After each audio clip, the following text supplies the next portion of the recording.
안녕하십니까. 5월 2일 목요일 말씀 묵상 함께 시작하겠습니다. 오늘도 말씀으로 하루를 시작하시는 귀한 성도님들, 모든 것 가운데 함께 하시는 주님을 체험하시는 하루 보내실 수 있기를 기도합니다. 오늘 본문은 누가복음 21장 5절에서부터 9절까지 말씀이고요. 이제 또 누가복음의 단락이 바뀌고 있습니다.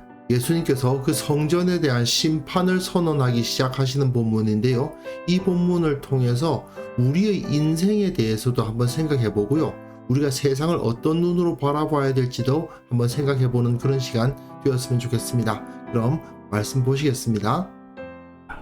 어떤 사람들이 성전을 가리켜 그 아름다운 돌과 헌물로 꾸민 것을 말하며 예수께서 이르시되 너희 보는 이것들이 날이 이르면 돌 하나도 돌 위에 남지 않고 다 무너뜨려지리라. 선생님이요, 그러면 어느 때에 이런 일이 있겠사오며 이런 일이 일어나려 할 때 무슨 징조가 있사오리까? 미혹을 받지 않도록 주의하라. 많은 사람이 내 이름으로 와서 이르되 내가 그라하며 때가 가까이 왔다 하겠으나 그들을 따르지 말라. 난리와 소요의 소문을 들을 때 두려워하지 말라. 이 일이 먼저 있어야 하되 끝은 곧 되지 아니하리라. 이제 예수님께서 예루살렘 사역을 마감해 가고 계십니다. 종말이 있을 것이라는 예언이 주어지고 있는데요. 이 종말 예언은 성전의 끝, 성전이 무너질 것이다 라는 것을 예언하시는 것과 연결되어 있어요. 그런데 이것은 곧 세상의 종말과 연결해서 해석이 가능하긴 합니다. 하지만 우리가 생각할 때 마지막, 종말 이러면 주로 막 재난 영화에서 볼 수 있는 그런 모습을 떠올리곤 하는데, 사실은 누가는 예수님께서 가르치시는 종말은 그런 것이 아니다라고 가르치고 있는 거예요. 부패한 성전의 종말을 선언하시고 예루살렘 성전의 종말이 곧 이 세상의 종말이 아니다라는 것을 말씀하고 계시는 겁니다. 사실 유대인들은 이 예루살렘과 그 성전, 그리고 유대교, 그들의 신앙이 이 세상의 중심이고 전부라고 생각하면서 살았던 사람들이거든요. 하지만 예수님께서는 그 사고의 틀을 깨뜨리시는 겁니다. 어떤 사람들이 성전을 가리켜 그 아름다운 돌과 헌물로 꾸민 것을 말하며 예수께서 말씀하십니다. 여기서 아름다운 돌과 헌물로 꾸몄다라는 표현에 주목할 필요가 있습니다. 다시 한번 말씀드리지만 누가는 분명히 마가복음을 참조해서 이 복음서를 썼습니다. 그러니까 마가복음을 조금 변형시키고 있다면 의도적으로 변형시키는 거예요. 마가복음에서는 이 돌들이 어떠하며 이 건물들이 어떠하니까 라고만 되어 있습니다. 그런데 누가는 그것이 아름다웠다라고 말하고 있고요. 헌물로 꾸몄다라고 되어 있어요. 어제 본문 기억하십니까? 참새 반마리 값으로 생활비를 할 수밖에 없는 가난한 과부가 그 생활비 전부를 내게 만드는 성전, 그야말로 벼룩의 간을 내먹는 수준으로 거의 티끌이나 다름없는 그 사람들의 재산까지 싹싹 긁어 모은 그 헌물, 그 헌물로 뭘 꾸몄어요? 성전을 꾸몄더라 이거예요. 그걸 누가는 정확하게 지적하고 있습니다. 그냥 그 돌이 컸다, 훌륭하게 잘 만들어졌다, 그 정도로 멈추지 않는 거예요. 그렇게 성전이 크고 아름다울 수 있는 데에는 과부의 가산을 삼키는 그러한 잔인한 모습들이 나타나고 있었다라는 것을 보여주고 있는 겁니다. 그러면서 예수님께서는 이렇게 말씀하시는 거죠. 너희 보는 이것들이 날이 이르면 언젠가 날이 이를 터인데 돌 하나도 돌 위에 남지 않고 다 무너뜨려지리라. 이 말씀은 19장에도 나옵니다. 예수님께서 예루살렘 입성을 하신 후에 가까이 오사 성을 보시면서 우시면서 말씀하시는 거죠. 또 너와 및 그 가운데 있는 네 자식들을 땅에 메어치며 돌 하나도 돌 위에 남지 않을 것이다. 이것은 물론 성을 보고 말씀하시는 겁니다. 예루살렘 성이 돌 하나도 돌 위에 남지 않을 것이다 라고 표현하고 계시고, 또한 그 성 안에 있던 성전 역시도 돌 하나도 돌 위에 남지 않고 다 무너뜨려질 것이다 라고 말씀하고 계시는 겁니다. 그런데 이 선포를 들은 사람들이 묻습니다. 선생님이요, 그러면 어느 때에 이런 일이 있겠사오며 이런 일이 일어나려 할 때에 무슨 징조가 있사오리까? 이거는요, 하나님께서 이 성전을 지키실 거라는 생각을 기본으로 깔기 때문에 이런 질문이 나오는 거죠. 유대인들 중에는 성전이 파괴된다는 것은 곧 이 세상의 종말을 의미하는 것이라고 생각하는 자들이 있었습니다. 저 성전은 하나님의 영광으로 지키시는 건물인데, 저 성전이 파괴된다는 것은 온 세계가 정말 재난 영화에서 볼 법한 그러한 일들이 일어나서 세상이 완전히 망하는 것, 그런 일을 의미하는 것이다 라고 생각하는 사람들이 있었고요. 그 정도까지는 아니지만 이스라엘이 저 성전이 완전히 무너지면 이스라엘이 완전히 새롭게 재건될 것이다. 썩어 빠진 성전은 무너지고 새로운 성전이 세워지고 다윗 왕조가 재건될 것이다. 이렇게 기대한 사람들도 있어요. 그런데 그 기대에는 다윗 왕조가 세워짐으로써 하나님의 나라니까 그 나라는 로마보다도 강하고 세상 어느 나라보다도 강력한 힘을 가진 하나님의 권능이 나타나는 나라가 새로 서게 될 것이다. 로마조차 자기들이 발밑으로 들어가는 그러한 역사가 일어날 것이다. 이렇게 기대한 사람들도 있었습니다. 그러니까 조금씩 기대가 다르죠. 그냥 저 성전이 무너진다는 것은 세상이 끝난다는 뜻이다. 이렇게 생각하는 사람도 있고, 성전이 무너지고 새로운 성전이 세워지면서 진정한 하나님의 나라, 이 세상의 어떠한 제국도 그 앞에서 꼼짝 못하는 강력한 군사력과 권세를 가진 나라가 세워질 것이다. 그런데 세상의 종말이 온다거나 궁극적인 영광스러운 이스라엘이 세워진다, 이런 기대는 모두 하나님의 섭리와는 관계가 없었죠. 우선 예수님께서는 미혹을 받지 않도록 주의하라고 말씀을 하십니다. 그때가 언제입니까? 그 징조가 무엇입니까? 이런 질문 자체가 잘못되었다라는 사실부터 짚어주시는 거예요. 많은 사람이 내 이름으로 와서 이르되 내가 그라 하며 내가 그다, 내가 그리스도다, 때가 가까이 왔다 하겠으나 그들을 따르지 말라. 그들이 진정한 그리스도일 리가 없다.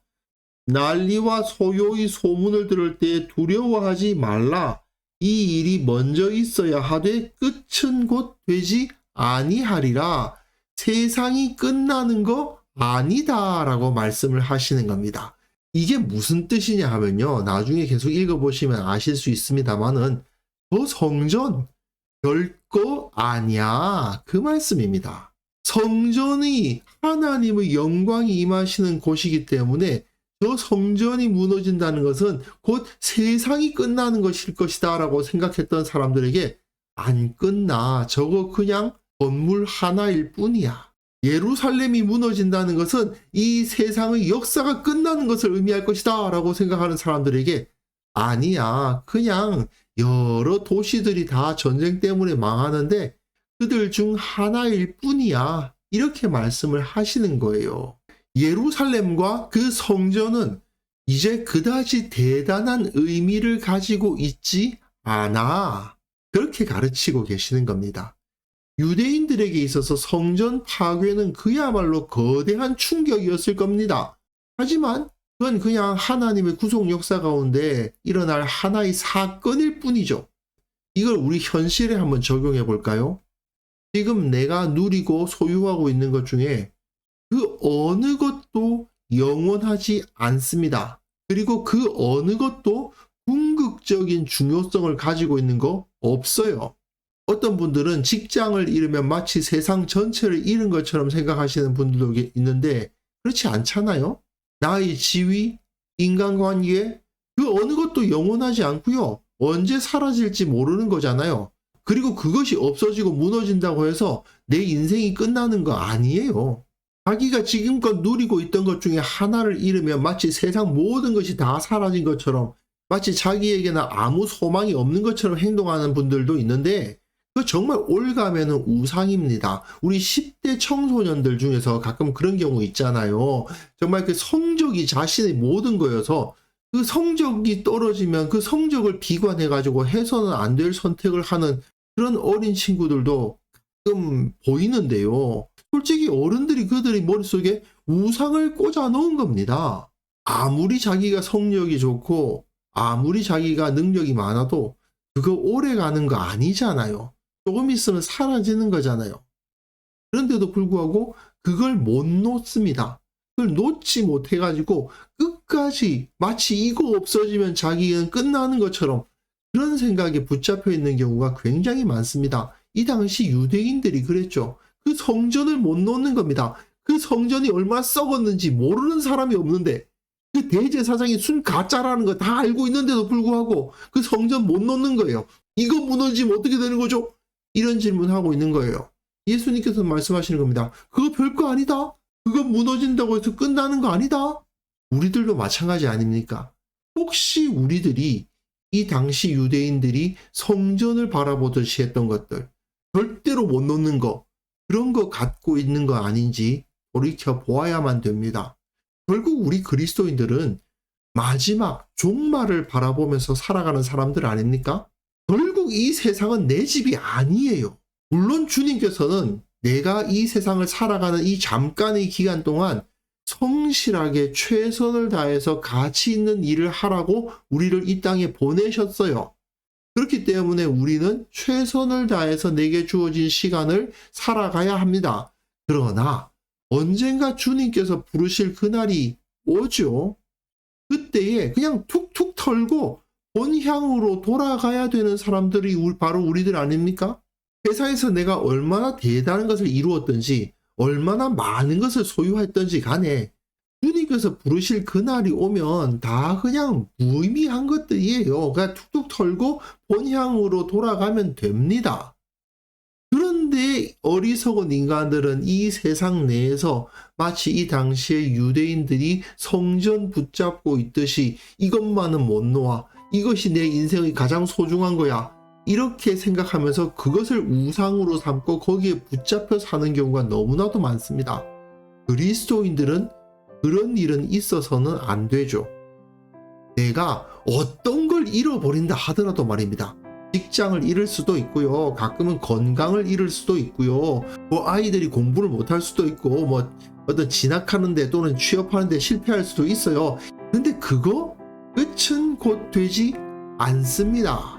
다시 주님께서 우리들에게 가치 있는 시간과 가치 있는 기회를 허락해 주십니다. 결국 우리는 잠깐 이 땅에서 살아가는 것일 뿐인데 이 땅의 것을 뭘 그렇게 대단한 것이냐 목매면서 살아가고 있습니까? 그런 생각들을 내려놓을 줄 알아야 되는 거죠. 그래서 이 시간 함께 기도하실 때는요, 내게 주어진 모든 것이 다 영원하지 않다. 이걸 꼭 기억할 수 있었으면 좋겠고요. 영원한 것은 하나님의 나라와 그 의가 있고요. 또 하나님의 말씀이 있고요. 사람의 영혼이 있습니다. 그 영원한 것을 위해서 헌신하면 됩니다. 그 마음을 우리가 가질 수 있도록 주께서 우리를 붙들어 주옵소서. 이 세상 것을 우상처럼 받들지 않도록 우리에게 지혜를 주옵소서. 함께 기도하는 시간 가졌으면 합니다.